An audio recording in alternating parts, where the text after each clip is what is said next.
Hi and welcome to this video about link building strategies. I'm David Westerlund, the CPO, Chief Product Officer at Incredible Revenue, IncRev.co.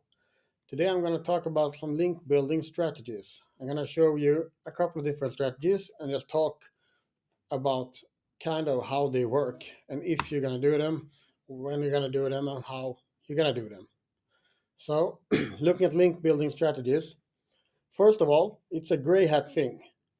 In SEO, you usually talk about black hat and white hat, but I would say that most strategies are some sort of gray hat. And that's because Google have the terms say that you should not pay to get links. All links you get to your website is supposed to be earned in any way. And you can always work with earning strategies, that's the white hat strategies, and you can work with the pure low quality strategies of buying links, that's a black hat. And everything that's in between we usually call the gray hat. So let's talk about the strategies. First of all, we have something we call link farming. We also have PBN, or private blog networks. We have expired domains. We have guest posts. We have niche edits. We have 404s. We have brand mentions and PR. Link farming, that's actually when you create a lot of very simple websites with the only purpose of linking to your website. So you can create blogs, only add like 1 or 2 or 3 pages and then link to your website. This is pure black hat. It doesn't work anything at all. It's very high risk in it and very low reward.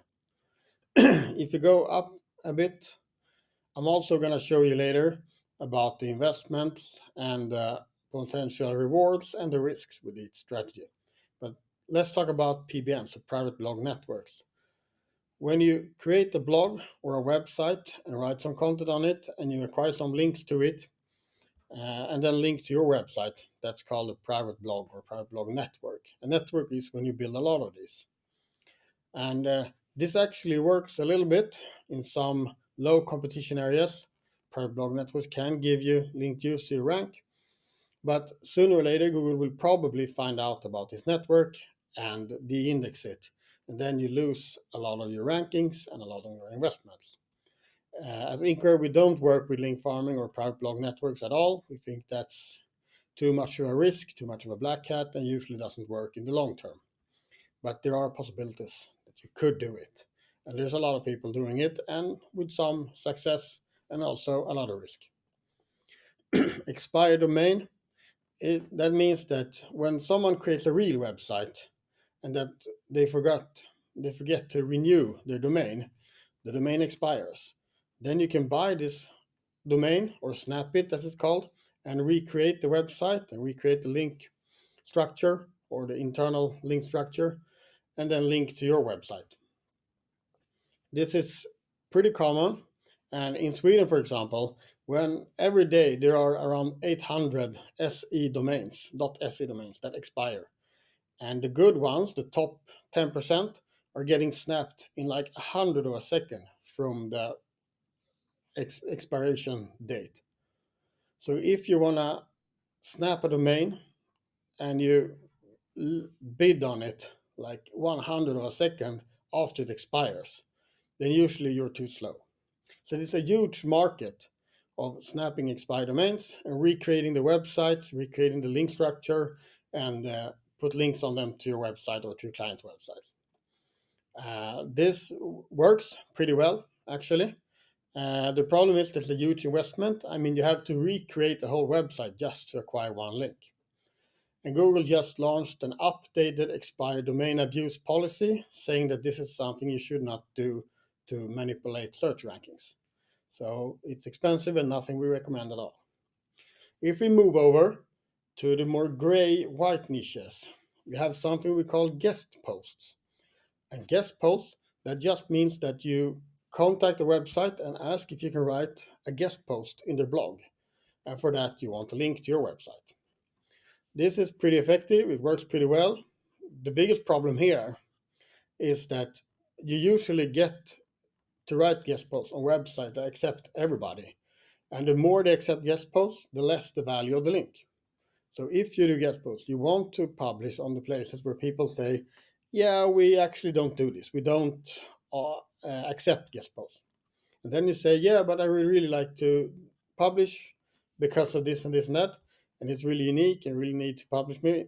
And then they say, yeah, we do an exception. That's when it usually works better. The next part is a niche edit.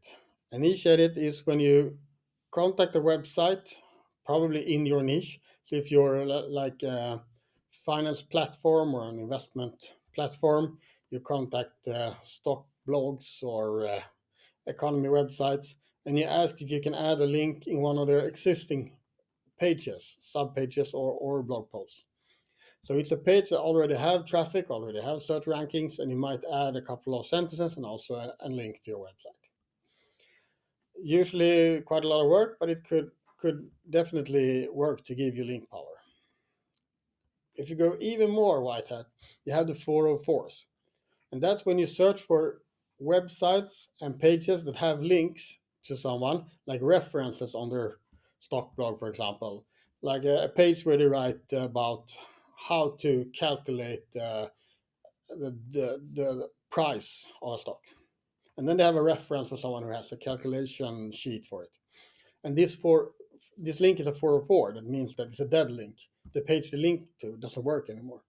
And then you email them and ask to add your link instead because you have a similar page, a similar reference. That's a 404. A brand mention is when you contact a website that already mentions your brand and ask them to add a link to your website. So you typically do a brand search to find every website that mentions your brand, and you ask them to add a link. Sorry, you forgot to link to our website. Could you just add a link? Yeah. The bigger the brand, the more the possibilities. PR, that's when you do PR activities. You publish on press release websites and write news about your industry and your company, and hopefully it gets detected by news medias, and they write about your news and they link to you. That's the most white hat thing. Okay. We have link farming, PBN, expired domains, guest posts, niche edits, 404s, brand mentions, and PR. 1, 2, 3, 4, 5, 6, 7, 8 different strategies. Let's look at some risk and reward. Here I plotted an idea of risk, reward, and investment. If you go to the right here, it's a bigger investment. If you're upwards, a bigger reward, and downwards, a bigger risk. Start with link farming. You can buy links on link farms very cheap. So the investment is extremely low. We're talking about $10, $15, $20 a pop. The reward is very low, and the risk, you see, the downside is pretty big. Pretty easy for Google to see this. They usually de-index this because it's more spammy link profiles on the websites, so it's not so useful. If we move on to PBN, the private blog networks, the investment is not that big.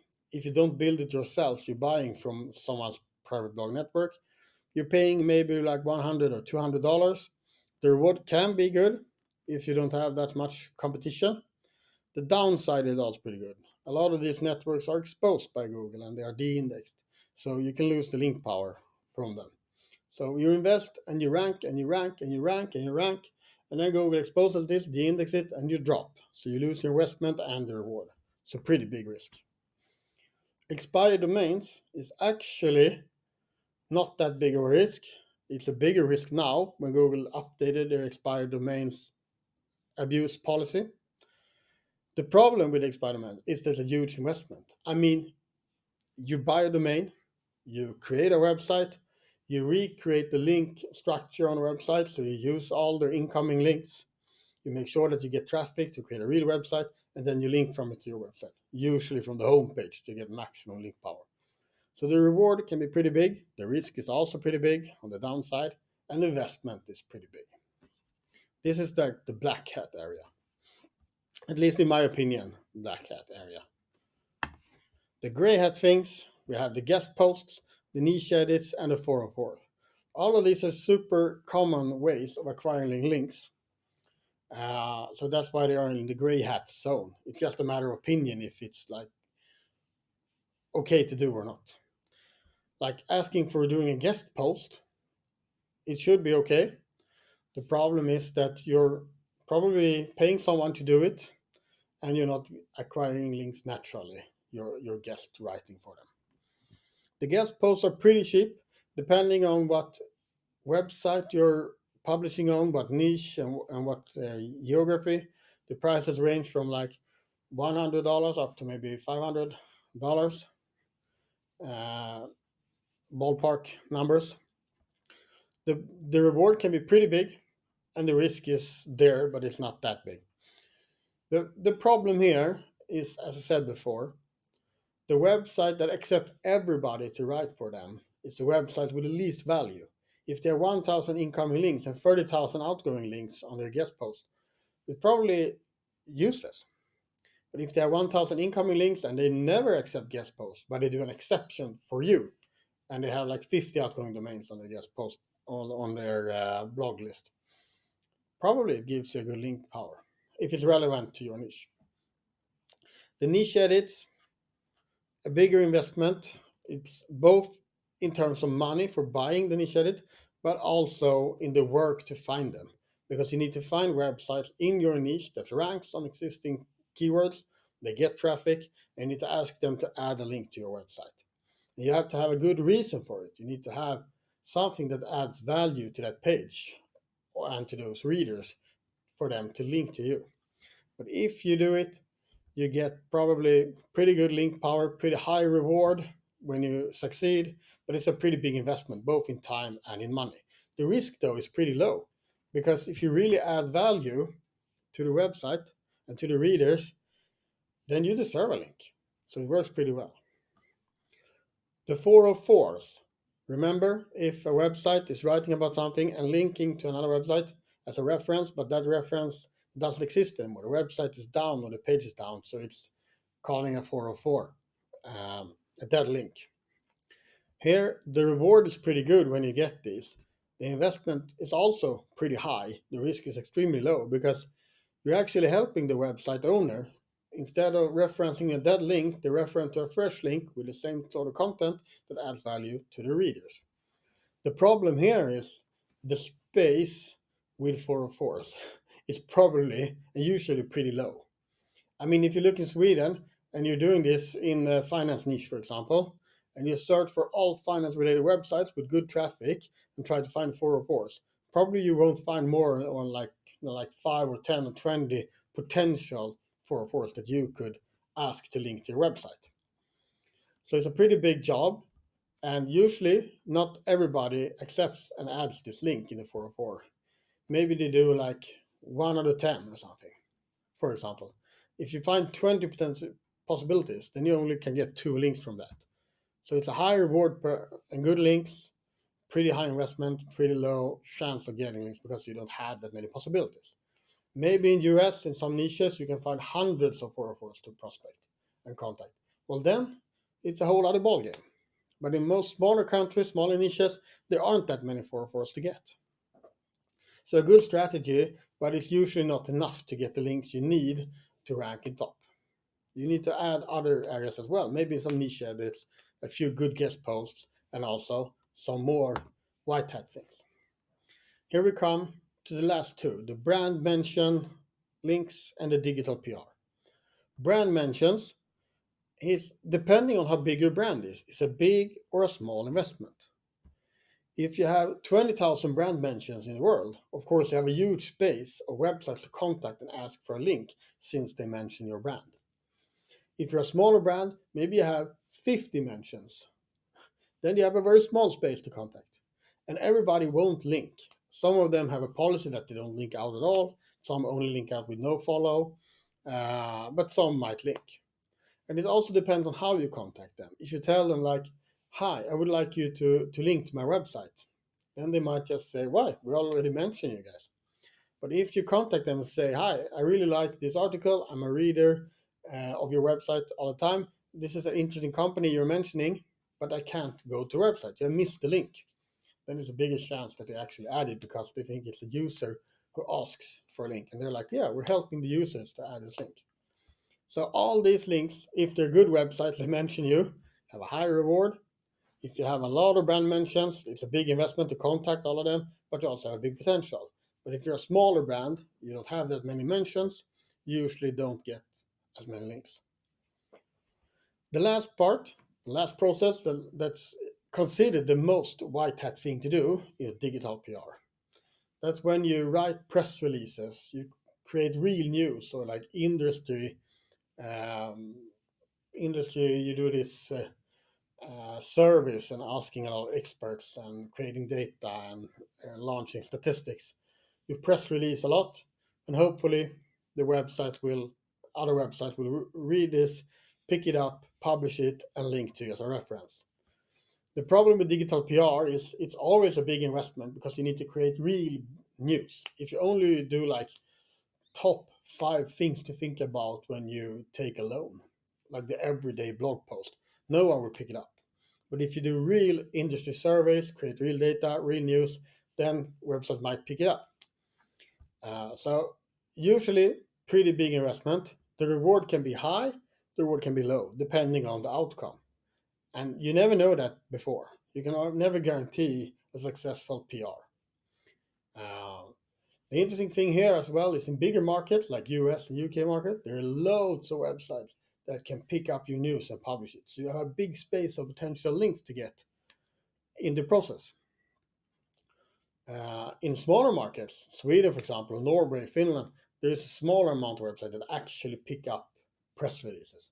So you can do this for a while and you will attract some links, but after a while you have like gathered all the links that you can get from this. So you need to add some more, maybe brand mentions and also some 404, some niche edits, some guest posts to make a diverse good link profile with other activities. Anyways, the digital PR definitely a good process. I think every company should work with it on a regular basis, but you have to create some real news that actually say something new, or else it won't give you anything. The risk is extremely low. The only problem is that you don't know the outcome, and the investment is pretty big. But it's a good way. All right. Now we've talked about some black hat, some gray hat, and some white hat. The risk, the reward, and the investment. Usually, when we talk to clients, we look at these different areas. We move away from the black hat and say, don't do this. We look at the gray and the white hat, try to find the right strategy for their SERP, for their competition, for their potential investment, for their potential upside, to find a mix of strategies that will add the most value for the client. Thank you and have a nice day.